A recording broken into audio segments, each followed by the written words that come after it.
Vamos orando al Señor para que Él en esta mañana nos ayude, nos dé de su gracia para poder aprender lo que en esta mañana el Señor nos quiera decir. Así que vamos a orar al Señor. Padre, te damos las gracias por este tiempo que tú nos permites de poder, Señor, glorificarte, de poder honrarte. Señor, por medio de la enseñanza de tu palabra, te rogamos que tú en esta mañana nos laves, nos limpies de todos nuestros pecados, para que no haya ninguna cosa que estorbe nuestro pensamiento, que estorbe, Señor, el que nosotros no podamos digerir, el que nosotros no podamos aprender y también atesorar tu palabra y la enseñanza de esta mañana. Señor, te damos gracias porque tú nos permites reunirnos como iglesia para poder en torno a tu palabra ser enseñados, ser discipulados con respecto a todo lo que en esta mañana vamos a ver. Ayúdanos. Guarda también a todos mis hermanos, Señor, que vienen en camino. Señor, y aquellos que nos lleguen también, Señor, tú les seas bendiciendo, seas ayudándoles, Señor, en este día. Y todo esto te lo pedimos en el nombre de Jesús. Amén. Amén. Amén, mis hermanos. Vamos a empezar ya esta escuela dominical.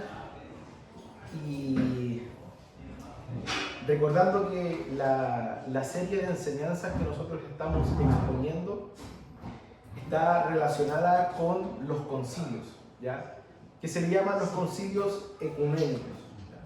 ¿Por qué se le llaman los concilios ecuménicos? Ecuménicos porque es una gama en ese tiempo y en ese contexto de obispos, de hombres, que se le podría llamar, como también lo hemos visto, los ancianos de la iglesia o el magisterio, como muchas veces le llaman los católicos, se reúnen para poder definir y para poder esclarecer ciertas doctrinas que en el tiempo antiguo, si bien es cierto, la creían, pero no la profundizaban como la profundizaron en los concilios debido a todas las herejías y a todo lo que empezó a surgir en medio del segundo o tercer siglo o a inicios del cuarto siglo, ¿ya? Eso más o menos para que nosotros entendamos qué es lo que nosotros estamos tratando en esta serie de enseñanzas que nosotros estamos realizando con respecto al tema de los concilios, ¿ya? Y es importante siempre, como bien lo he dicho y lo he reiterado en varias ocasiones, hacer un repaso de lo que nosotros hemos estado viendo, ¿ya? Y para eso vamos a responder algunas preguntas y obviamente esas preguntas las vamos a desarrollar para que nosotros hagamos un repaso de lo que nosotros hemos visto. Como por ejemplo, ¿qué nosotros debemos recordar de la clase pasada? La pregunta es, ¿cómo se llegó al primer concilio? ¿Cuál fue la consecuencia? ¿Cuál fue la causa raíz del por qué se llegó al primer concilio? Porque se estaba viendo el tema de la credibilidad de Jesús o del Señor. ¿Ya? Con respecto a, muchos decían con relación a que por ser el opositor, no me acuerdo el nombre, también que no era Arminio, no. El arrianismo. Arrio justamente tenía una situación ahí de que él no creía en la Trinidad, por tanto si no creía en la Trinidad, difícilmente Cristo podía salvar, tenía acceso a la salvación por el tema de la Trinidad. Pero el primer concilio se produjo justamente para determinar la veracidad de la existencia de Jesús. Creo. Sí, uno de los temas que menciona es justamente lo que se trató en el primer concilio, pero uno de los motivos es justamente estas dudas y estas preguntas que la iglesia se empezó a hacer con respecto a Jesús. Porque nosotros vimos en las clases pasadas de que habían algunos padres de la iglesia que ya habían afirmado, o los discípulos de los apóstoles ya habían afirmado de que Jesús era Dios. Pero no había una afirmación como doctrina profunda de cómo nosotros podríamos demostrar minuciosamente de que Jesús era Dios, ¿ya? Entonces, a raíz de que la iglesia pasó persecución en un gran periodo de tiempo, y a raíz que también la iglesia, a partir de los discípulos de los apóstoles que estaban centrados en poder de alguna forma asentar las bases en la iglesia apostólica, y luego los padres apologistas que estaban encargados de poder defender de alguna otra forma la fe con respecto a ciertas herejías, no se profundizó con mayor exactitud este tipo de doctrina y este tipo de preguntas que la iglesia se empezó a hacer, ¿ya? Mi hermana había levantado la mano para eso. ¿No? Entonces, ¿cómo se llegó al primer concilio? Se llegó justamente producto de que a través del emperador Constantino, ¿ya? Constantino, recordemos de que él fue a una guerra, y en esa guerra él vio una visión por la cual se le dijo a él: esto es lo que tú tienes que seguir, y vio una cruz, y ahí él de alguna forma como que empezó a creer en el cristianismo. Ya recordemos de que antiguamente el Estado con la religión se juntaban, ¿ya? Por ende, todo lo que un emperador creía como religión, el Estado tenía que creerlo sí o sí.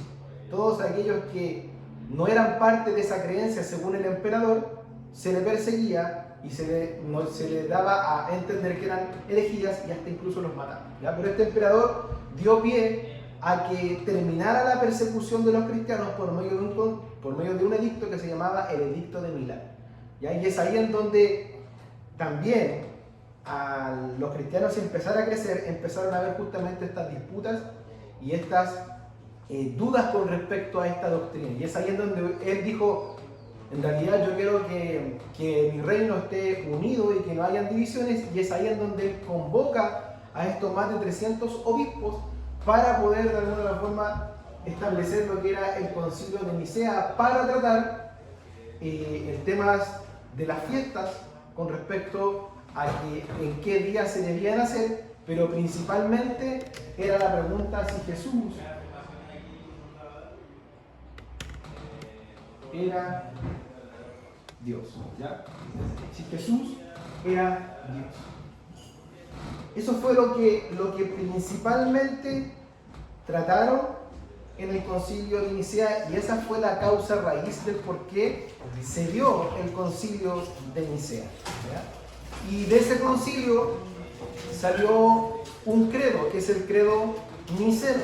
El credo niceno, como bien les mencionaba en la clase pasada, decía lo siguiente: creo en un solo Dios, Padre Todopoderoso, Creador de todo lo visible e invisible, y un solo Señor Jesucristo, Hijo de Dios, unigénito, nacido del Padre antes de todos los siglos, luz de luz, Dios verdadero, de Dios verdadero, engendrado, no creado, de la misma naturaleza que el Padre, por quien todo fue hecho, que por nosotros los hombres y por nuestra salvación, bajo el cielo, se encarnó por el Espíritu Santo en María la Virgen, y se hizo hombre, y fue crucificado por nosotros, bajo Poncio Pilato, padeció y fue sepultado, y resucitó al tercer día, según las Escrituras, y subió al cielo, y sentado a la derecha del Padre, vendrá otra vez con gloria para juzgar a vivos, a muertos, y su reino no tendrá fin, y en el Espíritu Santo, y en un solo bautismo por la remisión de los pecados y la resurrección de los muertos en la vida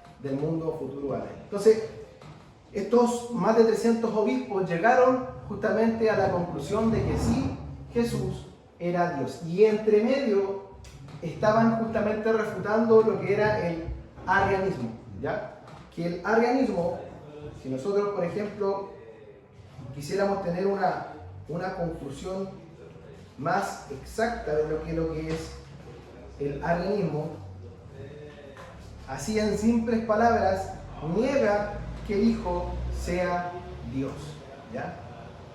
Hay otras herejías que también se dieron durante el tiempo, como el modalismo, que si bien es cierto, no negaban de que Jesús, o sea, no negaban que Dios era un Dios trino, pero sí negaban de que existían tres personas distintas, o que se manifestaban, que ese ser que era Dios se manifestaba como Padre muchas veces, como Hijo muchas veces y como Espíritu Santo.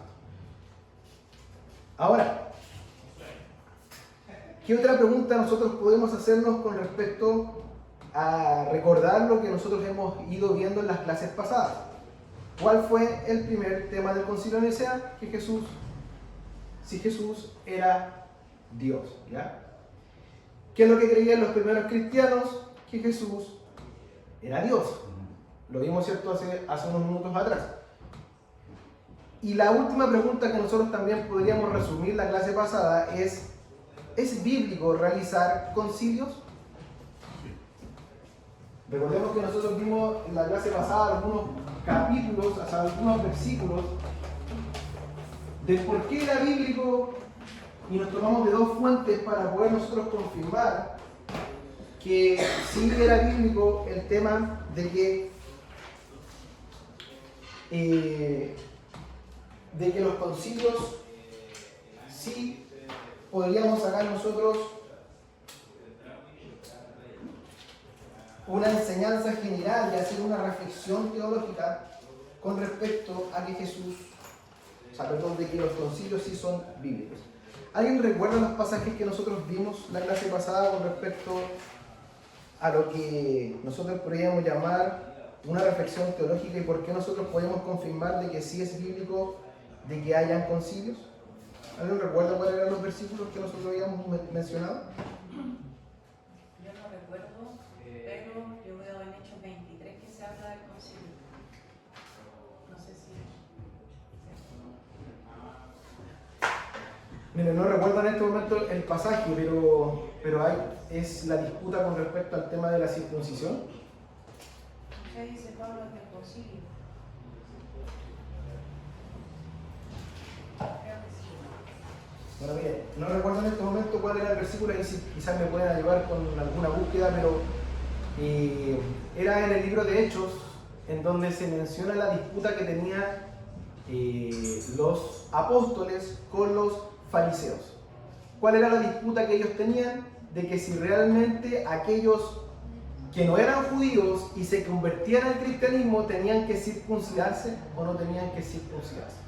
Y es ahí en donde, ¿qué es lo que hacen los apóstoles? Convocan, ¿cierto?, a los apóstoles, a los ancianos de la iglesia, para poder definir si era necesario que los cristianos que no eran judíos y se incluían en el cristianismo debían de circuncidarse o no debían de circuncidarse, ¿ya? Entonces, ahí vemos también en ese versículo y en ese capítulo que dice que ellos discutían para poder definir. Entonces, ahí nosotros podemos sacar un principio general con respecto a los concilios que nosotros hemos visto en la historia hacia atrás, que sí es bíblico, sí es correcto que de alguna forma se generen concilios para poder discernir, para poder discutir si algunos temas con respecto que son complicados, como en estas herejías antiguas, definir doctrinas, ¿ya? Ahí nosotros podemos sacar un principio general, mi hermano, y ahí también yo explicaba en la clase pasada que si bien podemos sacar un principio general de ese texto, en ese texto no se estaba viviendo lo mismo que hoy en día nosotros vivimos, ya porque en ese tiempo el canon de las escrituras, primero que nada, no estaba cerrado completamente, ¿ya? Hoy en día en los concilios que se han dado, sí, de alguna forma nosotros tenemos el canon cerrado, ¿ya? No es el mismo contexto, pero sí nosotros podemos sacar un principio general.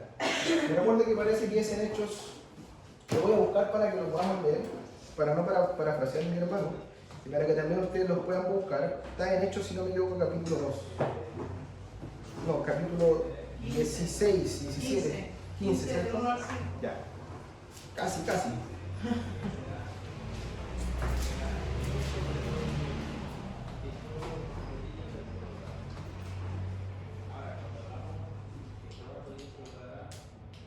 Sí, están aquí en el capítulo 15. Mire, lo voy a leer para que nosotros podamos entender de que aquí nosotros podemos sacar un principio general con respecto a que sí es bíblico, sí es correcto, de que se puedan hacer los concilios, como los concilios antiguos, ¿ya? Voy a leer, dice, algunos que llegaron de Judea enseñaban a los hermanos, si no se circuncidan conforme al rito de Moisés, no pueden ser salvos. Como Pablo y Bernabé tuvieron gran disensión y debate con ellos, los hermanos determinaron que Pablo y Bernabé y algunos otros de ellos subieran a Jerusalén a los apóstoles, a los ancianos, para tratar esta cuestión. Así que, siendo enviados por la iglesia, pasaron por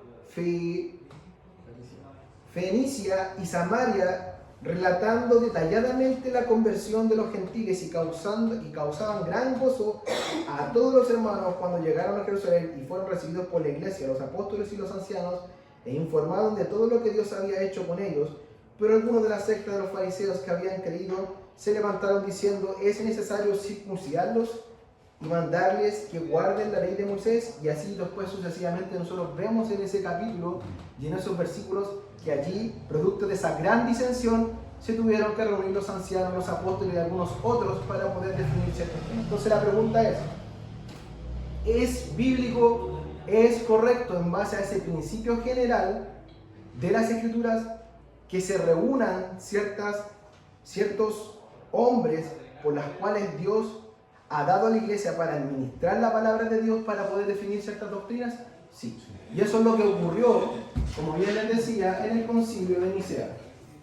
¿Qué pasó en el concilio de Nicea? Se definió si Jesús era Dios conforme a lo que en ese momento se daba a entender de que Jesús no era Dios. Ahora, la pregunta es, por lo que nosotros debiésemos definir como reflexión teológica, ya nosotros sacamos el principio general. ¿En qué parte de la Escritura se le ha dado a la iglesia o a ciertos hombres, producto de juntarse para definir ciertas controversias, administrar lo que es la enseñanza de las Escrituras? Y ahí nosotros nos vamos a lo que es Mateo, ¿cierto? Mateo capítulo 28. ¿Ya? En Mateo capítulo 28, hermano, yo estoy haciendo todo este repaso porque es importante que nosotros podamos entender, mis hermanos, muy bien por qué es importante los concilios, porque alguien puede venir a decirle: ya, pero los concilios son reuniones de hombres. ¿En qué parte de la Escritura me sale de que los hombres pueden definir esas cosas? ¿En qué parte me sale la palabra concilio? O que alude a un principio general. Por eso es muy importante, mi hermano, que nosotros podamos entender por qué es importante el tema de los concilios. Recordemos también que lo he venido reiterando en varias ocasiones, lo que es la Escritura más la tradición más los ancianos de la iglesia. ¿Ya? Recordemos de que la iglesia católica define de que la Escritura, la tradición y los ancianos o el magisterio, como yo lo llamo, están al mismo nivel que las Escrituras. Por ende, lo que se define en los concilios está a la misma altura que la Escritura. No sé si ustedes han visto que, por ejemplo, se ha creado, por ejemplo, la Asunción de María. Todo ese tipo de cosas que la Iglesia Católica ha definido, se han definido justamente por tradición, por medio también de los ancianos de los concilios. Y como esas definiciones están a la misma altura de la Escritura, se toman como doctrina, para poder practicarlas como una doctrina en la Iglesia. En cambio nosotros creemos que la única regla infalible, inerrante, suficiente es la Escritura. Es la máxima autoridad que nosotros tenemos, pero no es la única autoridad, sino que también tenemos la tradición y los ancianos. Y dentro de esa tradición, por ejemplo, entra lo que es la confesión de fe de 1689. Pero esa confesión de fe de 1689 está sometida a lo que es la Escritura. ¿Ya? Entonces, es muy importante que nosotros tengamos claro esto, porque recordemos de que todo lo que se ha definido en los concilios no es algo que ellos inventaron en el momento. Es algo que se ha venido traspasando de siglos en siglos hacia atrás y que tiene que ver con la tradición y también con los ancianos.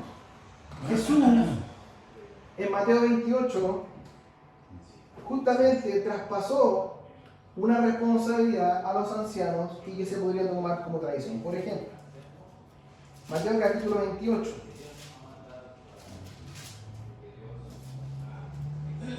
En el versículo 16 dice: pero los 11 discípulos se fueron a Galilea. Perdón, me equivoqué. Sí, aquí está. al monte, dice, pero los 11 discípulos se fueron a Galilea y al monte que Jesús le había señalado. Cuando los vieron, lo adoraron, por algunos dudaron. Acercándose, Jesús le dijo: toda autoridad me ha sido dada en el cielo y en la tierra. ¿Qué es lo que vemos acá? O sea, Jesús se le dio la autoridad en el cielo y en la tierra. Él tiene toda autoridad y toda potestad. Pero luego dice: vayan pues, porque se me ha dado autoridad a mí. Jesús está diciendo: vayan pues, y hagan discípulos de todas las naciones, bautizándolos en el nombre del Padre, del Hijo y del Espíritu Santo, enseñándoles a guardar todo lo que les he mandado. Y recuerden, yo estoy con ustedes todos los días hasta el fin del mundo. Entonces, esa autoridad que Jesús tenía en el cielo y en la tierra, ¿a quién se la delegó para poder hacer discípulos? No de la región, sino de todas las naciones. ¿A quién se la delegó? Se la delegó a la iglesia. Se la delegó a la iglesia. En ese momento, ¿quién era la iglesia? ¿Quién era la iglesia en ese momento? ¿A quiénes se le delegó esa autoridad? A los apóstoles.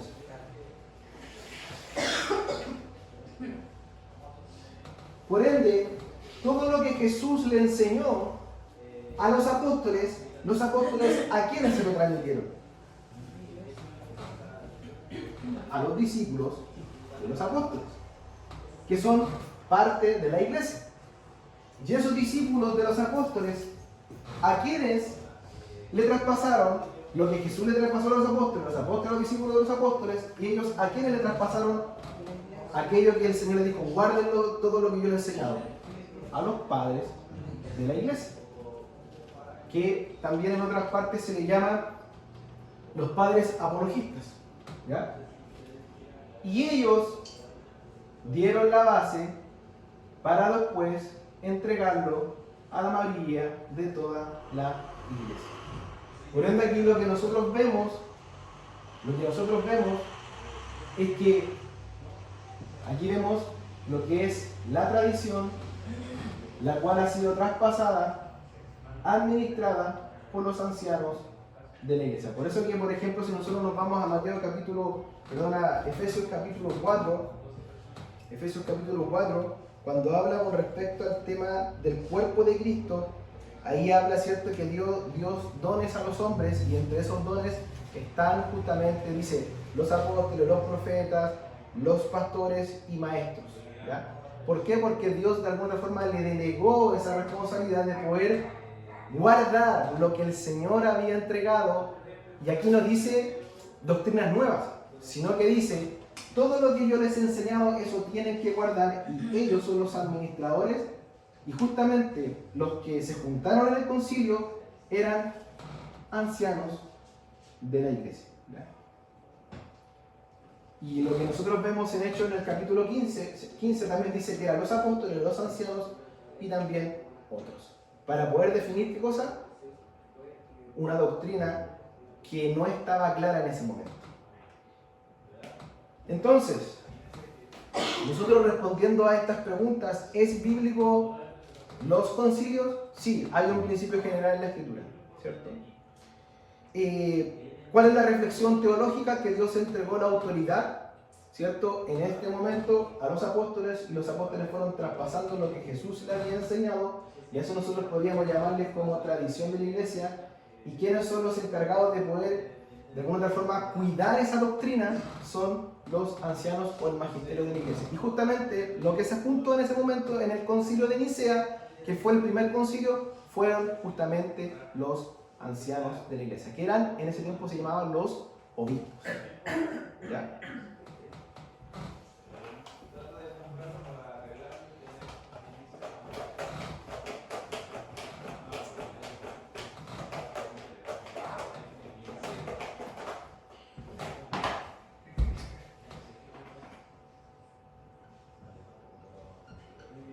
¿Cuál era el primer concilio? Nicea. ¿Qué es lo que vio el primer concilio? ¿O qué es lo que se trató? Si Jesús era Dios. ¿Ya? Eso fue lo primero que se trató en el primer concilio. ¿Ya? Ahora, en este segundo tema que vamos a tocar, que es el concilio de Constantinopla, vamos a tratar el segundo tema de la Trinidad. ¿Ya? Pero antes quiero que me puedan definir, y esta es una ilustración, mis hermanos, ¿qué significa esto?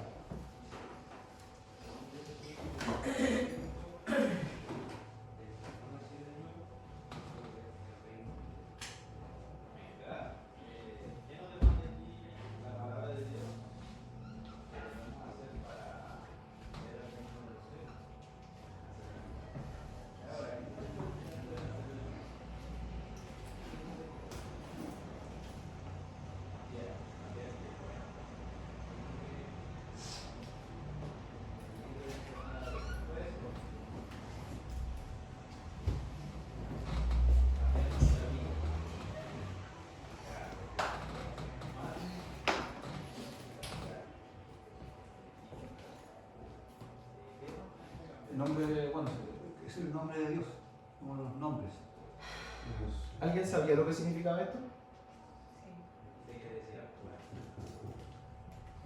Ahora, esta es una ilustración que no es algo que yo inventé por si acaso, mi hermano. Es una ilustración que una vez escuché y que tiene que ver mucho con entender la Trinidad, mis hermanos. Porque, ¿cuál es la ilustración? Una conversación entre un cristiano y un ateo. El cristiano justamente estaba escribiendo esto y el ateo le preguntó qué significaba eso. Y él le dijo, es el nombre por el cual en el Antiguo Testamento a Dios se le llama Dios, que es Yahweh, que es yo soy el que soy, o yo soy.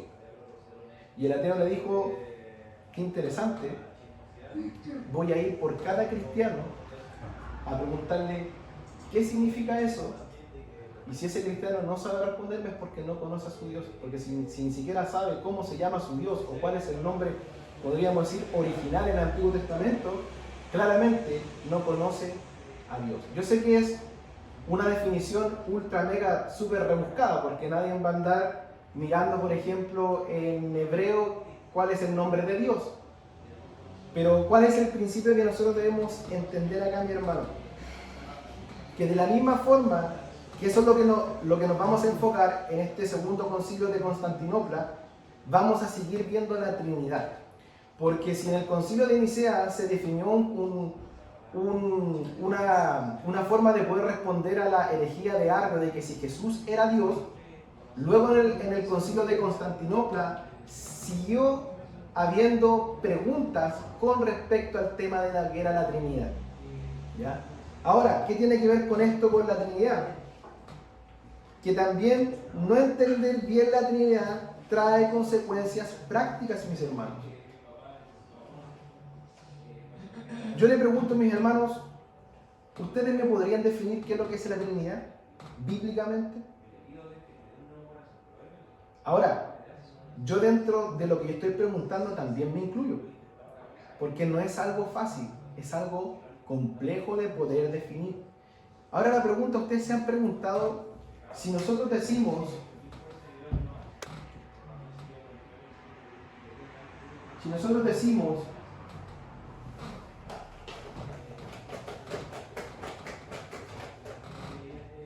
que Jesús es Dios, si nosotros decimos que el Espíritu Santo es Dios, ¿qué implicancias prácticas, mi hermano, tiene esto, decir que Jesús es Dios, que el Espíritu Santo es Dios? ¿Qué implicancias prácticas podría traer? ¿Saben cuál es la implicancia práctica de nosotros decir que Jesús es Dios o que el Espíritu Santo es Dios? Hay una definición en el Nuevo Testamento, si no me equivoco, está en 1 o 2 de Corintios, que dice de que Dios vino a morar en nosotros por medio del Espíritu Santo.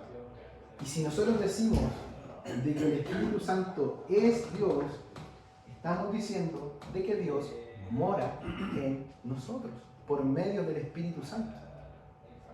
Y muchas veces, mis hermanos, nosotros queremos y nos asombramos con ciertas situaciones de la Escritura y decimos, me gustaría estar en ese momento para vivir la presencia del Señor, sin entender de que si el Espíritu Santo es Dios, Dios mora en nosotros, hermanos, y eso es lo más glorioso que nosotros podemos tener. Y no entender la Trinidad, mis hermanos, justamente según las herejías que se daban antiguamente, minimizan justamente esto, que el Espíritu Santo es Dios, de que Jesús es Dios, porque las herejías anteriores decían, no, hay un solo Dios y el Espíritu Santo no es Dios y Jesús no es Dios. Por ende, mis hermanos, no entender bien la Trinidad trae complejidades como esa.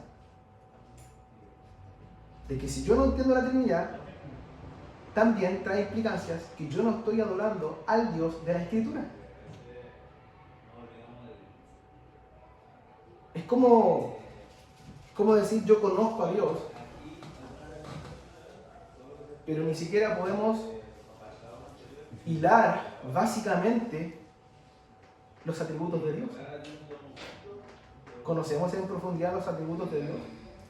Muchas veces nosotros, vuelvo a reiterar, mis hermanos, me incluyo, porque también para mí es y ha sido complejo durante toda mi vida cristiana poder definir bien qué es lo que es la Trinidad.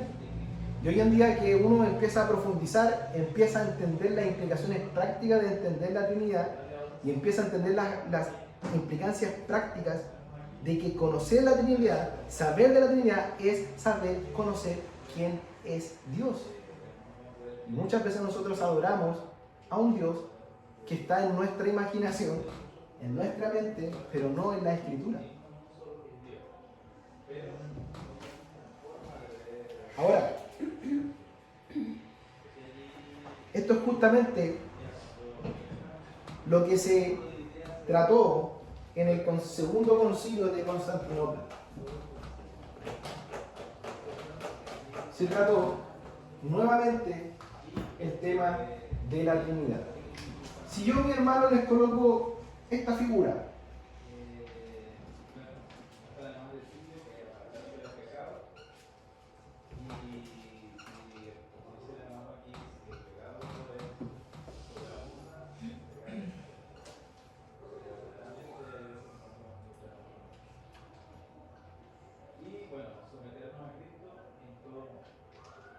esto es Espíritu Santo.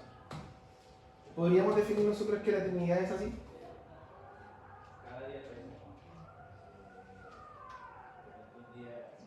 O sea, está, por el símbolo, por lo que amarra, obviamente, podríamos decir que hay una Trinidad, que son Padre, Hijo y Espíritu Santo. En ese punto, que hay una Trinidad, Dios, Padre, Hijo. Dios, Hijo y Espíritu Santo. Hay una unión. Pero según esa figura, ¿podríamos definir que eso es la Trinidad? Y si decimos que no, ¿por qué no? Porque lo que pasa es que el dibujo nomás, que está apuntando a explicar un tema de la Trinidad. Pero que lo defina habría que buscar el tema bíblico. Debemos entender de que, por ejemplo, aquí nosotros decimos de que el Hijo es Dios, ¿cierto? Decimos de que el Espíritu Santo es Dios. Pero ¿cómo esto se correlaciona? ¿Son manifestaciones distintas? ¿Son formas en que, si nosotros nos vamos al Deuteronomio, dice que hay un solo Dios? ¿Son tres formas de aparecer? ¿Son tres formas en una sola sustancia? ¿Cómo podríamos definir, por ejemplo, la de la Trinidad? Hermana, Dionisio. Es un Dios en tres personas, ¿cierto? Pero cada de esas personas tiene una función. ¿Ya? Yo lo veo de esa forma. El Padre es el Creador, el Hijo es el Redentor y el Espíritu Santo el Santificador. O sea, ¿Ya? yo pienso de esa forma, según lo que manifiesta la Escritura.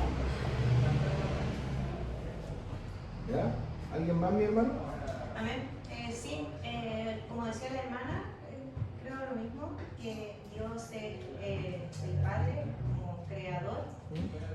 Hijo como que nos dan acceso al Padre, que nos redimió. Y el Espíritu Santo es Dios en nosotros. Y también que nos revela la voluntad del Padre, su palabra, y quien nos conduce hacia el Padre. Los tres tienen distintos modos de, entre comillas, operar. Tienen distintas formas de actuar, por decirlo así. ¿Ya? Según lo que yo entiendo, es Dios manifestado en tres personas. En el Antiguo Testamento era un chamán, solo hay un Dios, pero pasando al Nuevo Testamento, para que se cumpliese el propósito de Dios de salvación, fue necesario la manifestación de Dios a través de Jesucristo el Señor y el Espíritu de Dios para poder gestar la salvación a la humanidad. ¿Ya? Hermano, Patricia, como yo lo he entendido, dice que son tres personas ¿ya? y cada uno tiene su función y se someten, están tan unidos los tres que no se pueden separar.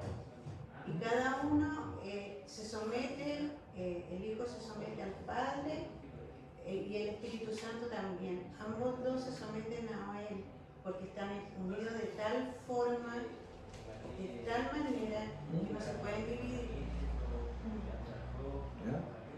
Sí, por ahí va la definición. Lo que yo entendí de la Trinidad. Ahora, por ejemplo, si viene un testigo de Jehová y les menciona este versículo y capítulo que me acordé ahora en este momento, que muchas veces son sus caballitos de batalla con respecto al tema de la Trinidad, cuando Jesús le ora al Padre. Por ejemplo, mira, lo voy a buscar acá porque no lo tengo en la memoria.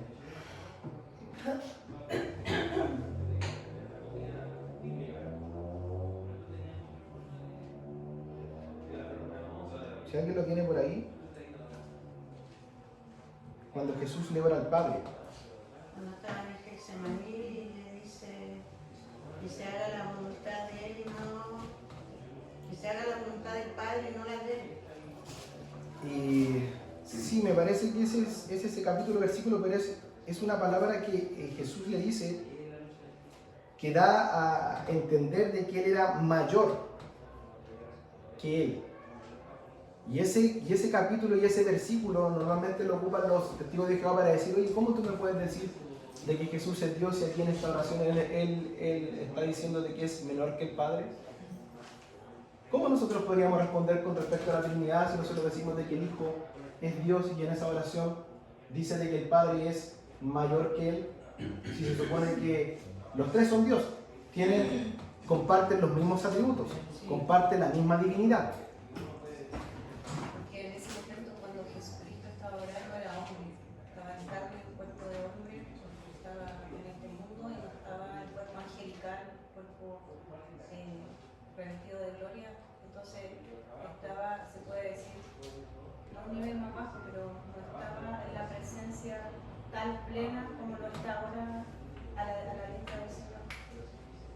Sí, esa es una respuesta que nosotros podríamos dar, que Jesús en ese momento era hombre, pero dejó de ser Dios. ¿Y cómo nosotros refutamos de que Jesús era Dios y era hombre a la vez?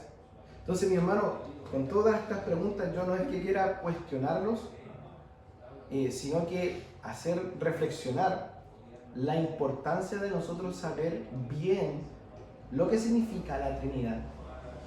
Porque conocer la Trinidad, conforme a la Escritura, es conocer al Dios que nosotros tenemos.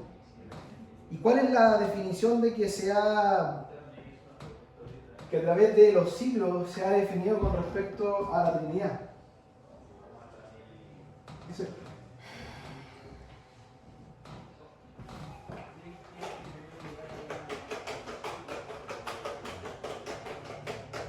Porque, por ejemplo, lo que son los testigos de Jehová, lo que son muchas veces también los mormones, son herejías que en el tiempo antiguo, en el siglo antiguo ya se dieron y que ya tuvieron respuesta. Pero justamente nosotros, al desconocer esas cosas, muchas veces no sabemos cómo poder responder a este tipo de cosas. Pero es por un tema de que muchas veces nosotros no indagamos justamente en algo que es sumamente importante, que es la tradición de la iglesia. ¿Ya? De hecho, esta imagen la pueden incluso buscar en cualquier parte por internet y la van a encontrar.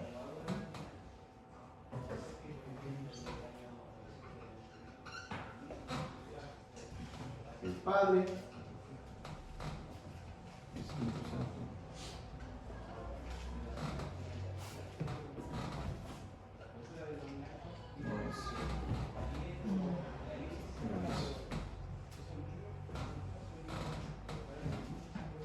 Dios. Aquí es iglesia.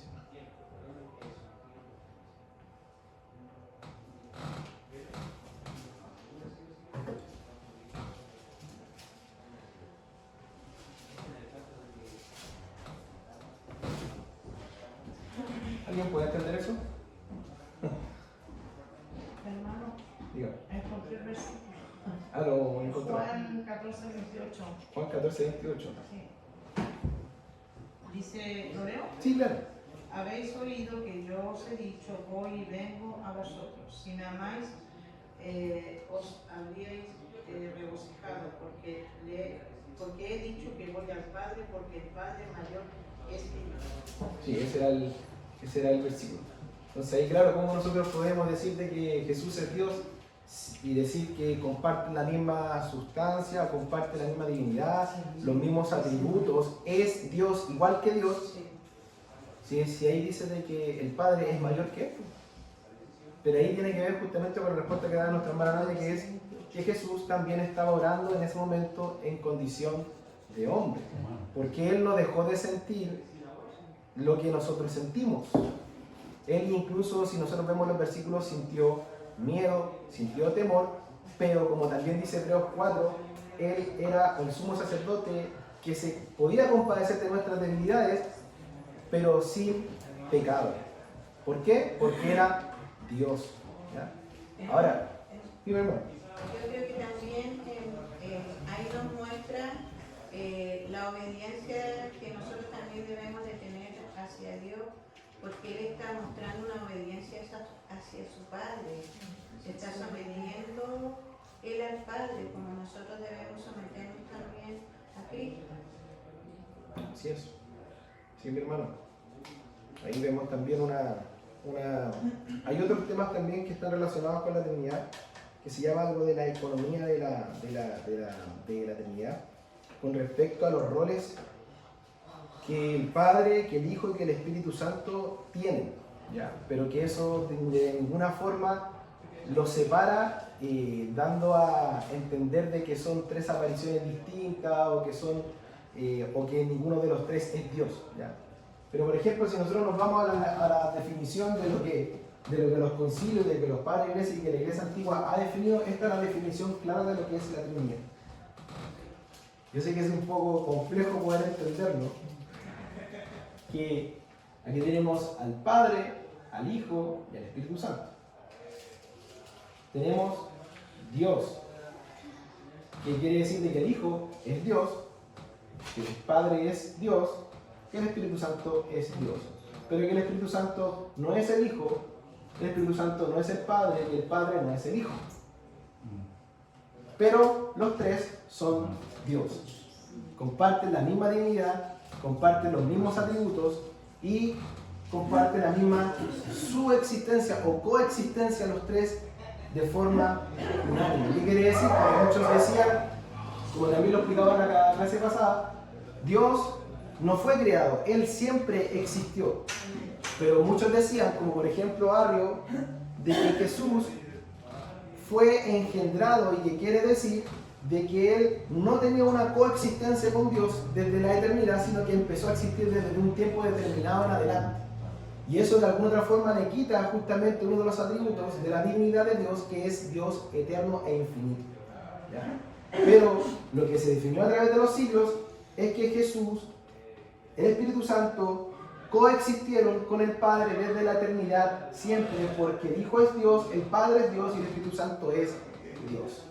¿Ya? Y si nosotros nos vamos a nuestra confesión de fe, mis hermanos, por la cual nosotros decidimos ingresar a la iglesia y decir, yo adhiero a los 32 puntos que tiene la confesión de fe, si nosotros nos vamos al punto número 2, donde dice Dios y la Santa Trinidad, dice lo siguiente, en el párrafo 3. En este ser divino e infinito hay tres subsistencias: el Padre, el Verbo, el Hijo y el Espíritu Santo. De una sustancia, un poder, una eternidad, teniendo cada uno toda la esencia divina, pero la esencia indivisa. ¿Ya? El Padre no es de nadie, ni por generación, ni por procesión. El Hijo es engendrado eternamente del Padre, y el Espíritu Santo procede del Padre y del Hijo. Todos ellos son infinitos, sin principio, y por tanto solo son un solo Dios, que no ha de ser dividido en naturaleza y ser, sino distinguido por varias propiedades relativas peculiares y relaciones personales. Dicha doctrina de la Trinidad es el fundamento de toda nuestra comunión con Dios y nuestra consoladora dependencia de Él. Aquí hay dos palabras que son sumamente importantes que nosotros podamos entender, que es la palabra subsistencia y la palabra indivisa. ¿Ya? ¿Qué quiere decir cuando nosotros hablamos de la palabra de subsistencia? ¿Alguien conoce, sabe lo que es la palabra subsistencia? Acá lo que dice la confesión de fe. Bueno, la palabra subsistencia, en el lenguaje teológico clásico, subsistencia equivale prácticamente a lo que hoy llamaríamos persona. O sea, el párrafo quiere decir que en el único Dios hay tres personas: el Padre, el Hijo y el Espíritu Santo.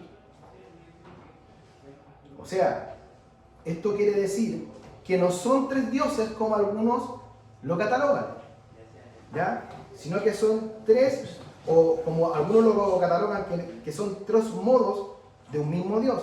No, sino que la palabra subsistencia se usa para evitar justamente una confusión, y no significa que cada persona tenga una esencia distinta, sino que cada una subsiste y existe personalmente en la única esencia divina que es Dios.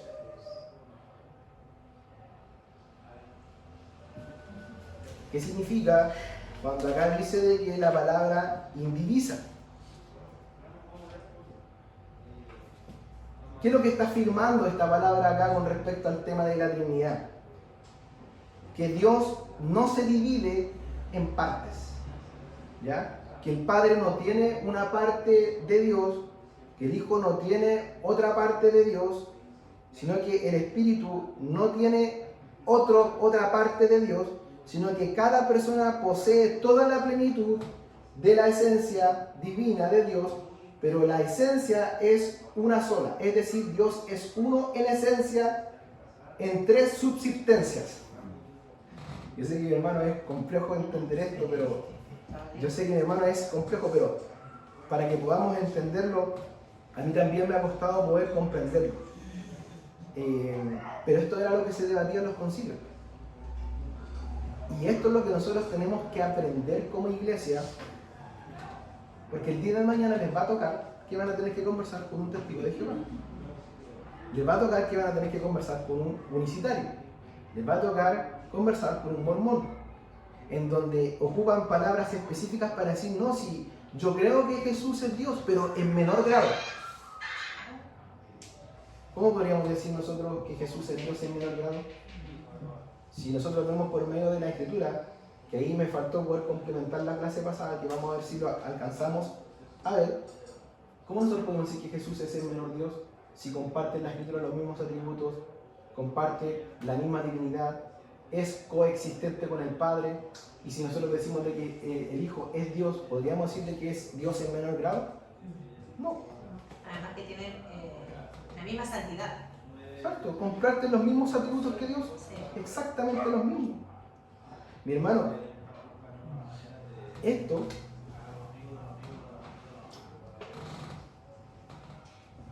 es conocer a Dios. Y es entender, mi hermano, que si bien es cierto, Dios se puede entender y se puede comprender por medio de la Escritura, por algo es Dios, porque muchas veces nuestra mente limitada no alcanza a comprender el poder y la divinidad de Dios. Hermano. Sí, la palabra dice que el Señor es 3 veces santo. Entonces, o sea, nosotros entendemos que ser santo es ser apartado para Dios, ¿cierto? En lo que nos es a nosotros, a la humanidad, pero a sus hijos. Pero Dios es 3 veces santo en un grado de santidad mayor también. Y también pienso, no sé si estoy equivocada a lo mejor, pero que también se puede decir que Dios es santo en el Padre, en el Hijo y en el Espíritu Santo. O sea, si comparte los mismos atributos, el Hijo llega a ser santo como Dios, el Espíritu Santo llega a ser santo como Dios y el Padre llega a ser santo como Dios. Porque comparten la misma, podríamos decir, sustancia. Antiguamente se le llamaba sustancia, como que no eran tres sustancias aparte, sino que dentro de esa sustancia solo existían estas 3 personas, de la Trinidad, que era el Hijo, el Padre y el Espíritu Santo. ¿Ya? Ahora, otra cosa que también se vio en los concilios también, era si el Espíritu Santo era Dios. ¿Ya? Y si nosotros nos vamos a la Escritura, vemos de que, por ejemplo, en Hechos capítulo 5, en el versículo 3 y 4, dice que Ananías miente, y ahí al principio habla de que miente el Espíritu Santo, pero después al final dice que miente a Dios. O sea, al Espíritu Santo se le llama Dios. Otro, por ejemplo, en donde nosotros vemos de que el Espíritu Santo comparte los atributos divinos de Dios, por ejemplo, en 1 Corintios 2, en el versículo 10 y 11, comparte la omnisciencia de Dios. En el Salmo 139, versículo 7, comparte la omnipresencia de Dios. En Hebreos capítulo 9, versículo 14, se dice de que el Espíritu Santo es eterno. ¿Ya? Y si nosotros seguimos indagando, también el Espíritu Santo en Génesis 1.1, que dice que se movía, ¿cierto?, por la faz de la tierra, vemos de que fue parte, cuando el Señor dice hagamos al hombre, fue parte de crear. ¿Quién es el que crea? Solamente Dios. Por ende, el Espíritu Santo es Dios.